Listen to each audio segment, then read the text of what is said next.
Brightest take में दोस्तों स्वागत है आपका। दोस्तों आज हम डिस्कस करने जा रहे हैं ओसवाल पंप के बारे में। इसका आईपीओ ओपन हो चुका है और कल तक ये ओपन रहने वाला है। तो हम यहाँ डिस्कस करेंगे कि क्या ये जो आईपीओ है आपके लिए एक अपॉर्चुनिटी हो सकता है इन्वेस्टमेंट के लिए या फिर एक रिस्की बेट है। ये सारी चीज़ें हम इस वीडियो में डिस्कस करने वाले हैं। एवरीथिंग कि आपको क्या करना चाहिए, क्या नहीं करना चाहिए, कंपनी का फाइनेंशियल कैसा है, कंपनी का रेवेन्यू कहाँ से आता है, एवरीथिंग हम डिस्कस करेंगे। तो डिस्कशन शुरू करने से पहले अगर आप हमारे चैनल पर नए हो और अभी तक हमारे चैनल को सब्सक्राइब नहीं किया है तो चैनल को सब्सक्राइब कर ले और बेल आइकन को भी प्रेस कर दे, ताकि फ्यूचर में कोई भी इंपॉर्टेंट वीडियो अगर हम अपलोड करते हैं ना तो उसका नोटिफिकेशन आपको एट ए टाइम मिल जाए और कोई भी आपको दिक्कत ना हो। क्योंकि क्या होता है ना कि कई बार जब आप नोटिफिकेशन को ऑन नहीं करते हो ना तो यहाँ पे जो भी हम वीडियो अपलोड करते हैं उसका रियल टाइम में आपको डेटा नहीं मिल पाता है। अब जब रियल टाइम में डेटा नहीं मिलता है ना, कई बार क्या होता है जैसे कि हमने आज के लिए कोई स्टॉक बताया, उसको आप 5 दिन बाद बाई कर लिए तो वहाँ से क्या होता है कि वो स्टॉक में ना गिरना चालू हो जाता है, तो आपको लगता है कि लॉस हो गया। तो इसलिए स्टॉक मार्केट में टाइमिंग बहुत इंपॉर्टेंट है। तो जो भी वीडियो हम अपलोड करते हैं ना उसका आपके नोटिफिकेशन में टाइमिंग से मिले, ये बहुत इंपॉर्टेंट है। और उसके लिए आपको बेल आइकन को भी प्रेस करना पड़ेगा, ताकि जैसे ही हम वीडियो अपलोड करें ना उसी समय आपके फ़ोन पर उसका नोटिफिकेशन चला जाए कि हाँ ये वीडियो अपलोड हुआ है इस स्टॉक के रिलेटेड। ठीक है, तो इसीलिए इसका करना बहुत ज़रूरी है। चलिए यहाँ पर अपने स्टॉक पे आते हैं, डिस्कस कर लेते हैं इस आईपीओ को कि क्या हमें इस आईपीओ में बिड करना चाहिए, नहीं करना चाहिए, या फिर अपॉर्चुनिटी क्या कहता है। एवरीथिंग हम इस आईपीओ में इस वीडियो में डिस्कस करने वाले जाने। सबसे पहले तो जान लो कि ये जो ओसवाल पंप है ये एक्चुअली में करता क्या है। ठीक है, तो इसका मेन जो फोकस है ना ये सोलर से रिलेटेड पंप्स वगैरह, पैनल्स वगैरह वही सब मैन्युफैक्चरिंग करती है। ठीक है, और वहीं से इनका मेन सोर्स ऑफ इनकम है। अब उससे पहले हम ये डिस्कस करते हैं कि एक्चुअली में इस आईपीओ में क्या होने वाला है। ये आईपीओ फ्रेश इशू है या फिर ऑफर फॉर सेल है। तो यहाँ पे आप देख सकते हो कि ये आईपीओ ना एक मिक्स आईपीओ है, जिसमें कि आपको फ्रेश इशू भी मिलेगा, ठीक है, और उसके बाद उसमें ऑफर फॉर सेल भी मिलेगा। क्या कि इसमें जो इसके जो अर्ली इन्वेस्टर है ना वो अपना कुछ स्टेक सेल भी कर रहे हैं, प्लस में नए स्टॉक को भी लॉन्च कर रहे हैं।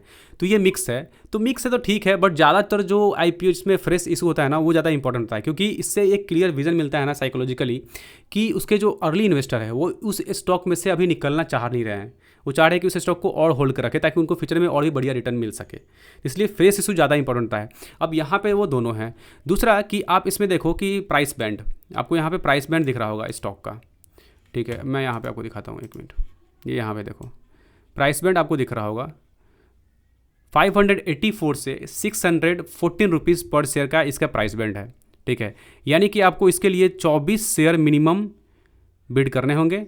एक बिड में आपको 24 शेयर मिनिमम मिलेंगे, यानी कि टोटल जो आपका इसमें कॉस्ट होने वाला है वो 14,000 समथिंग इसमें आपको कॉस्ट होने वाला है। ठीक है, नियरली अबाउट 15 के आसपास में तक का इसका आईपीओ का प्राइस बैंड रहता है रिटेल इन्वेस्टर्स के लिए। तो आपको उतना रुपया इन्वेस्ट करना होगा, बिड करना होगा, ताकि इसमें आप बिड कर सको।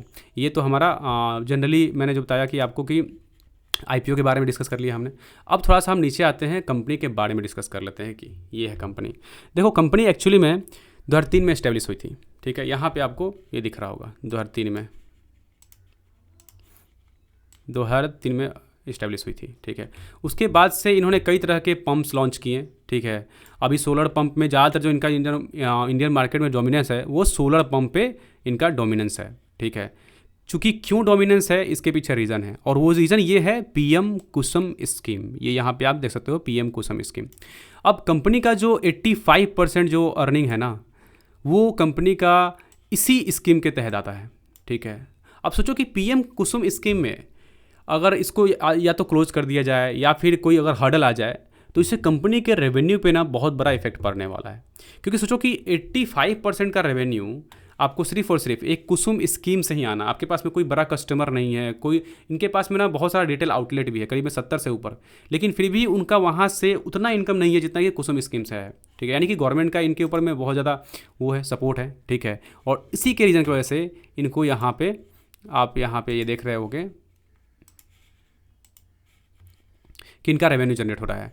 ठीक है, दूसरी चीज़ों को भी हम यहाँ पे देख लेते हैं। सबसे बड़ी चीज़ नीचे आईपीओ का ब्रेक डाउन तो हमने डिस्कस कर लिया है ऑलरेडी। हाँ, अब यहाँ पे दूसरा जो इम्पोर्टेंट टॉपिक है वो ये है कि इस आईपीओ के जो भी पैसा रेज करेगी कंपनी उस पैसे से वो क्या करने वाली है। ठीक है, तो यहाँ पे आप देखोगे कि कंपनी करीब 90 करोड़ जो है वो मैन्युफैक्चरिंग जो उसकी फैसिलिटी है उसकी कैपेसिटी को एक्सपेंड करने में करने वाली है।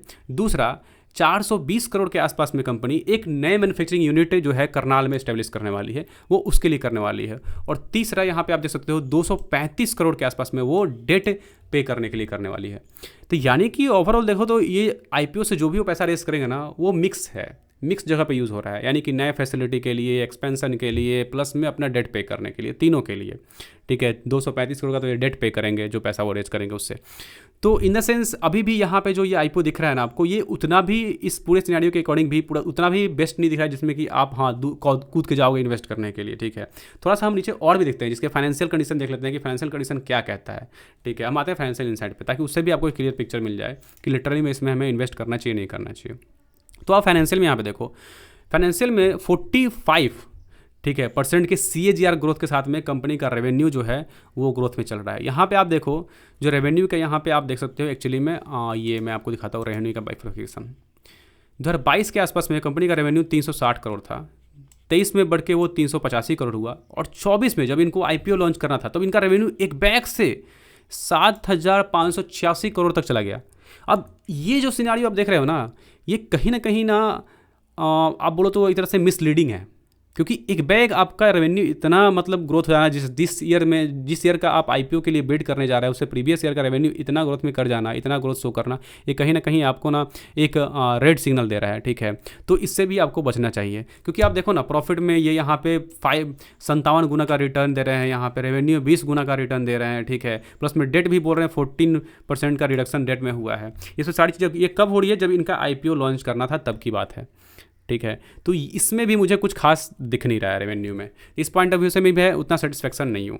ठीक है, अब देखो अगर ये कंसिस्टेंटली ईयर बाय ईयर कुछ ना कुछ ग्रोथ होता ना तो मैं समझ भी लेता, बट ये सिर्फ एक ईयर में इतना बड़ा उछाल होना कहीं ना कहीं एक हर्डल क्रिएट कर रहा है। ठीक है, ये सारी चीज़ें देखने के बाद में ना मैं यहाँ पे PE के पास आया कि PE कंपनी का क्या कर रहा है, कि PE भी बहुत इंपॉर्टेंट करता है। तो यहाँ पे देखो कंपनी का जो PE है ना, करंट PE वो है 24 के आसपास में चल रहा है। यहाँ पे आपको दिखेगा, ये आप देखो 24 के आसपास में कंपनी का PE चल रहा है। ठीक है, जो कि अगर इसके आप कंप्यूटर के साथ में कंपेयर करो, जैसे शक्ति पंप जो कि 66 के आसपास चल रहा है, किर्लोस्कर ब्रदर जो कि 41 के पॉइंट के आसपास चल रहा है, KSB जो कि 66 के आसपास, तो उस हिसाब से तो इसका मतलब कि PE का वैसे तो कम है, बहुत कम है, 24 बहुत कम है अगर कंपेयर करें। तो वहाँ भी अगर देखो तो ये थोड़ा सा एक सिनेरियो जो है ना मुझे ठीक लगा, बाकी सारी चीज़ें ना हैं वो रेड सिग्नल दे रही हैं। ठीक है, तो अभी तक तो ये IPO मुझे उतना भी सेटिस्फेक्शन नहीं मिला है कि हम इसमें बिड करके और आगे इन्वेस्टमेंट कर सकें हैं। ठीक है, लेकिन अगर आप ग्रे मार्केट की बात करो, ग्रे मार्केट में स्टॉक का प्राइस क्या चल रहा है, तो यहाँ पे आपको दिखेगा ग्रे मार्केट में नियरली अबाउट 45 रुपीज़ का ग्रोथ दिख रहा है। ठीक है, तो 45 रुपीज़ इन द सेंस कि मान चलो कि 10% या 15% का ग्रोथ यहाँ पे दिख रहा है कि उसमें लिस्टिंग हो सकता है। बट मेरा मानना है ना कि ये सिर्फ हाइप की वजह से, जो कि सोलर का जो ये कंपनी है सोलर से रिलेटेड है ना, तो उसकी वजह से इनका हाइप बना हुआ है। ठीक है, क्योंकि कोई भी सोलर कंपनी आती है ना, लोग आंख मूंद के क्या करते हैं ना उसमें बिड करते हैं। ठीक है, अब उसकी वजह से क्या है ना कि इसके GMP में यहाँ पे ग्रोथ दिख रहा है। अब इसलिए आपको लगता है कि ये स्टॉक एक बेस्ट स्टॉक है, GMP बढ़िया है, तो इसमें इन्वेस्ट कर दो, अच्छा खासा यहाँ से प्रॉफिट निकल जाएगा। ऐसी बात नहीं है, कई बार GMP हाई भी होता है ना तो स्टॉक जो है डिस्काउंट पे लिस्ट हो जाता है। तो मेरा इसमें सजेशन है कि मे भी शायद स्टॉक जो है डिस्काउंट पे लिस्ट हो जाए, बट GMP हाई चल रहा है तो प्लस में भी जा सकता है। ठीक है, तो इस हिसाब से अगर आप सोच रहे हो कि अगर GMP ठीक ठाक है, सोलर की कंपनी है, मे भी फ्यूचर में ग्रोथ अच्छा दे सकती है, तो अगर आप रिस्क लेने जा रहे हो ना तो रिस्क यहाँ पे अपने रिस्क पे आप इसमें बिड कर सकते हो। बट जितने भी हमने सिनेरियो देखे ना यहाँ पे, कुसुम स्कीम, ठीक है, स्ट्रॉन्ग फाइनेंशियल नहीं है उतना, ठीक है, मैन्युफैक्चरिंग जो है इन हाउस मैन्युफैक्चरिंग है जो कि ज़्यादातर इसमें R&D पे खर्च भी नहीं करते हैं उतना अच्छा खासा। ठीक है, तो ये सब चीज़ें जितनी भी सारी चीज़ें हैं ना वो उतना कुछ खास इसमें मतलब कि आपको शो नहीं कर रही है कि आप इसमें इन्वेस्टमेंट करो। ठीक है, बट इसमें एक बहुत बड़ा यहाँ पे इंपॉर्टेंट की पॉइंट है नोटिस करने के लिए, जो कि आपको देखना चाहिए, वो है यहाँ पे आदित्य बिरला सन लाइफ का। आदित्य बिरला सनराइज का करीब में 416 करोड़ का इसमें इन्वेस्टमेंट है उनका। ठीक है, तो ये एक बहुत बड़ा इन्वेस्टमेंट है इनका इस स्टॉक के प्रति। तो इसको भी आप एक की पॉइंट अगर लेके चलोगे ना, तो एक बड़ा इंस्टीट्यूशनल इन्वेस्टर अगर इस स्टॉक में इन्वेस्ट किए हुए हैं तो थोड़ा सा एक पॉजिटिव ही वहाँ से आता है न्यूज़। तो मैं कहूँगा कि अगर आप एक रिस्क टेकर हो, ठीक है, अगर आप रिस्क ले सकते हो तो आप इस IPO में बिड कर सकते हो। मे भी आपको 10% 20% का आपको अगर प्रॉफिट मिल जाए तो प्रॉफिट लेके आप वहाँ से बेच के निकल सकते हो। ठीक है, लेकिन आप इसको होल्ड मत करना। ठीक है, और अगर आप रिस्क टेकर नहीं हो तो रिस्क टेकर के लिए क्या करना चाहिए, आप ना इसके लिस्टिंग का वेट करो। ठीक है, जैसे ही स्टॉक जो है वो लिस्ट होता है, ठीक है, जैसे ही स्टॉक लिस्ट होता है उसके बाद में आप देखना प्राइस जो है ना वो थोड़ा सा गिरेगा। ठीक है, जब ये प्राइस गिरे तो आप वेट करो एक रीजनेबल प्राइस पे आने के लिए, उसके बाद में ना इसमें ना लॉन्ग टर्म के लिए होल्ड करो।